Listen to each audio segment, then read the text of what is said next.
Bueno, seguimos adelante el modo país. Vamos a tocar un tema muy sensible del que se habla últimamente bastante. Estamos en plena campaña electoral y los temas vinculados a la infancia obviamente están arriba de la mesa. Estamos con Valeria Ramos, ella es psicóloga, pertenece al Fondo de Población de Naciones Unidas. ¿Cómo estás? Hola, muchas gracias. Bienvenida, gracias por haber aceptado la invitación de venir a conversar con Gracias nosotros. a ustedes. ANEP lanzó un mapa de ruta para tratar el embarazo adolescente en los centros de estudio. Y ustedes de alguna manera están apoyando esta iniciativa, ¿verdad? Exactamente. En el día de ayer, la ANEP lanzó su mapa de ruta para abordar las situaciones de embarazo, tanto cuando ocurren en educación primaria como cuando ocurren en los centros de educación media, liceos y UTUS. Esto en realidad es un proceso de mayor cantidad de instituciones que vienen participando hace mucho tiempo y que nosotros como una agencia de Naciones Unidas brindamos apoyo para que se puedan concretar este tipo de herramientas y protocolos, pero que es un proceso que se remonta al 2016, cuando en Uruguay se lanzó la Estrategia Intersectorial de Prevención del Embarazo No Intencional en Adolescentes, en la cual participó ANEP y otras instituciones. Decís embarazo en primaria y aterra un poco, pero claro, es una realidad que sucede y la intervención ahí es fundamental. Claro, el embarazo en la adolescencia en general tiene atrás situaciones de desigualdad social, de falta de oportunidades y muchas veces situaciones de violencia estructural y a veces de violencia sexual. En el caso del embarazo en las menores de 15 años, que muchas de ellas son niñas o son púberes, en la mayoría de los casos está directamente vinculado a las situaciones de violencia sexual y en todos los casos a violencia estructural. Entonces, cuando estamos hablando de una niña o de un adolescente menor de 15 años, el abordaje tiene que ser específico por las características de la vida, ¿no? Es una niña, es una adolescente muy chica. También cuando son más grandes, pero obviamente que en esa etapa de la vida se mira de otra manera también. ¿Qué se pretende hacer con esto que no se esté haciendo, por ejemplo?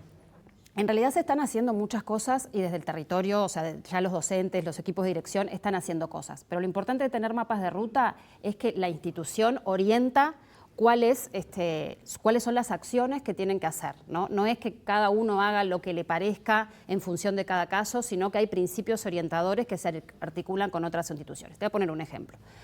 Quizás alguien puede pensar que lo mejor para una chiquilina que está embarazada es que se quede en la casa estudiando. Se queda con la ceibalita, le mandamos las cosas, porque si se cae en el recreo, porque si rueda por la escalera del liceo, entonces mejor que se quede en la casa. Y en realidad lo que dice el mapa es todo lo contrario. Obviamente que eso a veces se hace pensando en cuidarla, pero en realidad lo que dice el mapa es se debe proteger la trayectoria educativa en la presencialidad. O sea, que no pierda el vínculo con el centro educativo, que el centro educativo sea un lugar de protección, de cuidado y que se generen las condiciones para que pueda, salvo que haya una contraindicación médica claramente y tenga que hacer quietud, pero si no, que pueda el centro educativo, que tenga ese seguimiento todos los días, pero claro, es que se proteja, lo dice con esas palabras, ¿no? Se cuide, se protege esa trayectoria. Eso implica que va y que están las condiciones dadas para que se sienta cómoda, para que se sienta bien, para que si sus compañeros hacen preguntas haya un abordaje, haya un trabajo con la familia. Entonces, por ejemplo, eso es una indicación nueva de este mapa. Entonces ahora no es como les parezca a cada centro, sino la indicación es hacerlo así. Y como esa hay otras tantas que son orientaciones para el trabajo. Te pregunto ahí también, lo hablábamos hoy temprano con Ana, nuestra productora, viene una niña y le plantea a su maestra que está embarazada, no lo ha podido hablar con nadie, no se anima y de pronto confía en su maestra. Debe ser normal que los maestros no sepan qué hacer, si hablan con los padres, si no hablan con los padres, y qué le dicen. Esto también está previsto, ¿verdad? Exacto. Orientar en cómo abordar desde el día 1, porque después que ya está decidido si va a continuar con el embarazo o no, hay mucho para hacer en el aula también, pero ese primer momento también no había instrucciones muy claras, ¿no? Se dejaba más como un sentido común que, bueno. Exactamente, es tal cual lo que decís. Muchas veces las maestras de aula, los maestros reciben situaciones muy complejas porque son una persona de confianza que está ahí, que te ve todos los días, o que muchas veces puede ver indicadores de algo que le suena, acá está pasando algo, ¿no? Vinculados a la violencia, al abuso o a otras situaciones que el niño o la niña pueda tener.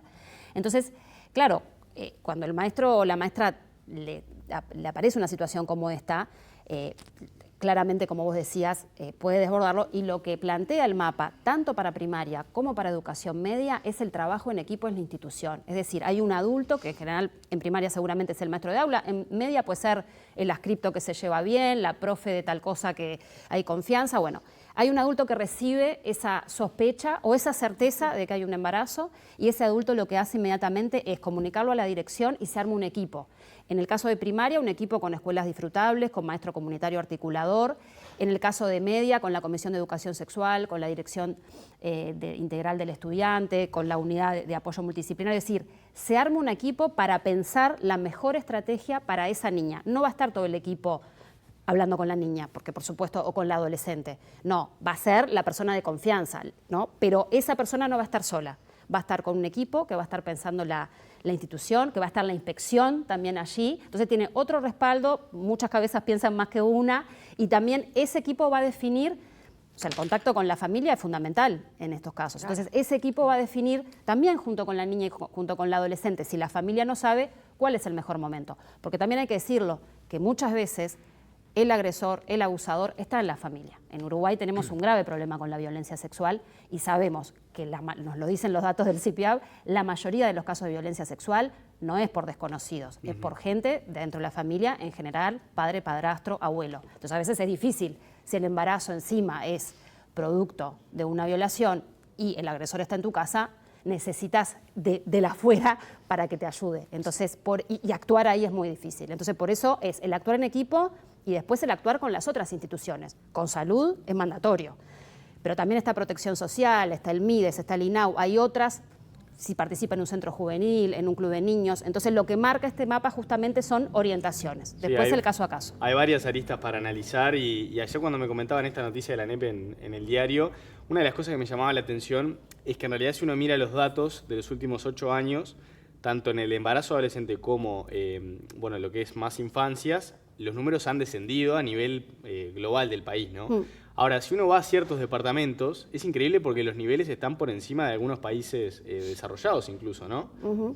Y en relación a eso, quería preguntarte cómo hacen ustedes para no establecer un vínculo directo entre lo que es el embarazo adolescente y la maternidad. Porque muchas veces estas chicas obviamente sufren abusos, como bien decías, y no quieren tener al chico, ¿no? Al bebé. Sí. ¿Cómo se hace para trabajar en ese sentido y qué nos dicen también los números que muchas veces pueden explicar también un fenómeno de estas características? Claro, hay varias cuestiones. Obviamente hay embarazos que también son producto de relaciones consensuadas entre pares, y hay embarazos que se están buscando, hay otros que son no intencionales, hay otros que son producto de relaciones consensuadas, pero en realidad no se quiere tener el hijo en ese momento. Entonces, en nuestro país tenemos la Ley de Interrupción Voluntaria del Embarazo. Este mapa, como todos los mapas, el de salud, el de desarrollo social, no hacen una cuestión lineal embarazo-maternidad, sino que haya una situación de embarazo.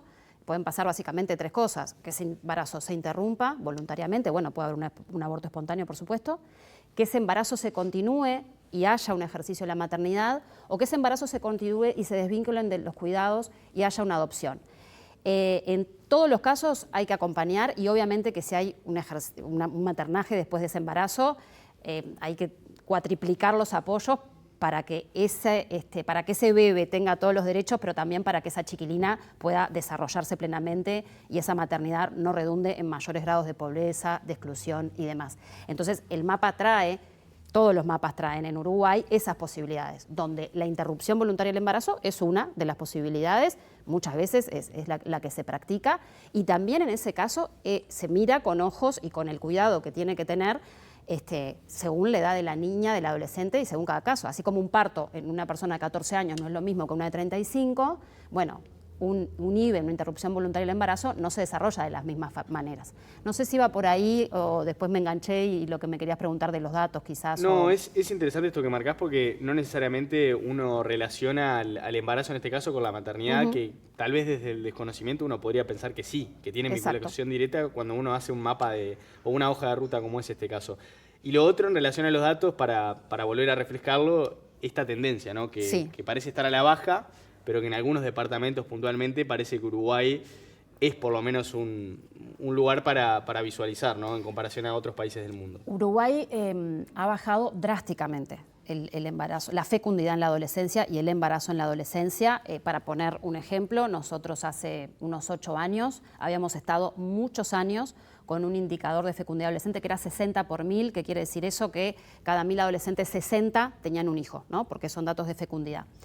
Para tener una idea, la media de Latinoamérica está en 67 por 1000, África alrededor de 80, los países más desarrollados 2, 3, 5, 10 por 1000. En pocos años, en 8 años, Uruguay baja del 60 por 1000 al 20 por 1000, que es donde estamos hoy. Entre las de 15 y 19, en las más chicas no llegamos al 1 por 1000, más allá de que cada caso es tremendo, ¿no? Por supuesto. Eso ubica a Uruguay, lo aleja del promedio de Latinoamérica y lo acerca, aunque en general, aunque quedamos duplicando el promedio de países desarrollados o países que tienen similitudes con nosotros, ¿no? Algunos países de Europa, pensando que nosotros somos un país con ciertas características, renta alta, además. Entonces, ahí estamos al doble, porque esos países están en 10. De otros como, no sé, Escandinavia o Alemania, están en 7, 5, 4. O sea que todavía hay un camino por recorrer. Hay departamentos, como vos decías, de hecho hace poco estuvimos en Fraiventos y Río Negro tenía hace 8 años 80 por 1000, que era la tasa parecida a África, y hoy por hoy está por debajo del promedio nacional. O sea que hay departamentos que inclusive bajó muchísimo, muchísimo más que el promedio nacional. Entonces, hay otros departamentos donde sí, y dentro de Montevideo no es en todos lados, en la costa no hay fecundidad adolescente, en los barrios de la costa no hay embarazo adolescente, están en la periferia de Montevideo, están en la frontera, están en los lugares. También el embarazo en la adolescencia en Uruguay está concentrado en algunos territorios. Entonces es lo que vos decías, ¿dónde está concentrado? Donde hay mayor pobreza, mayor vulnerabilidad, mayor falta de oportunidades, es allí. Porque el embarazo en nuestro país es una consecuencia de ello, ¿no? Cuando las adolescentes en general tienen oportunidades, cosas para hacer, bueno, tienen las necesidades básicas satisfechas. La maternidad se impone, como a todas las mujeres, en algún momento de la vida, pero no en la adolescencia.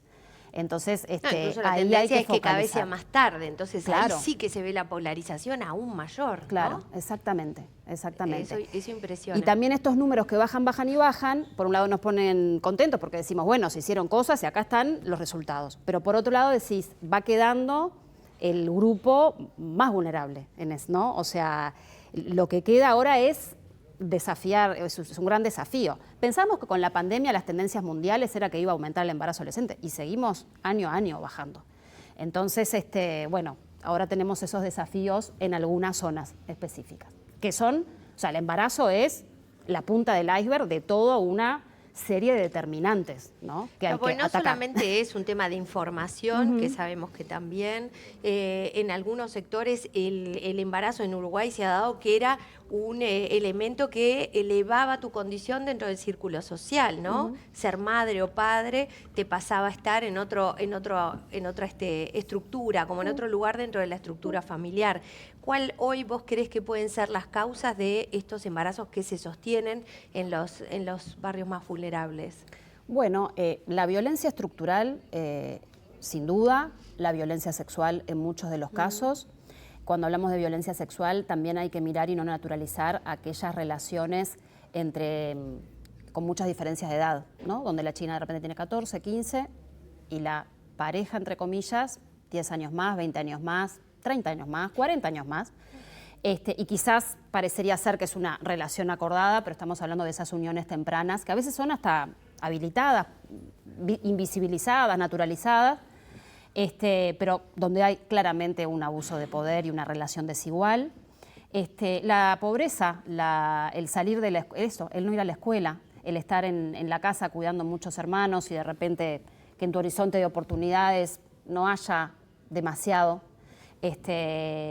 La desigualdad social y de género, las escasas oportunidades, ¿no? Entonces, y también puede haber dificultades de acceso a los servicios, dificultades de acceso a los métodos. Uruguay, o sea, el Ministerio de Salud Pública compra anualmente los métodos, tenemos una importante llegada, pero también hay dificultades, puede haber dificultades para el acceso a la interrupción voluntaria del embarazo, puede haber tenemos un gran debe con la educación sexual en el sentido de que si bien Uruguay tiene muchos años de educación sexual y de hecho la ANEP también este año lanzó sus orientaciones de educación sexual en el sistema educativo, lo que nos dicen los datos es que los chiquilines esperan, los y las adolescentes en Uruguay esperan que las personas más importantes para brindarle la educación sexual sean su familia, los docentes, pero sin embargo quien más les brinda la educación sexual es Google, las redes y los entornos digitales. Y ahí ahí tenemos un debe como mundo adulto.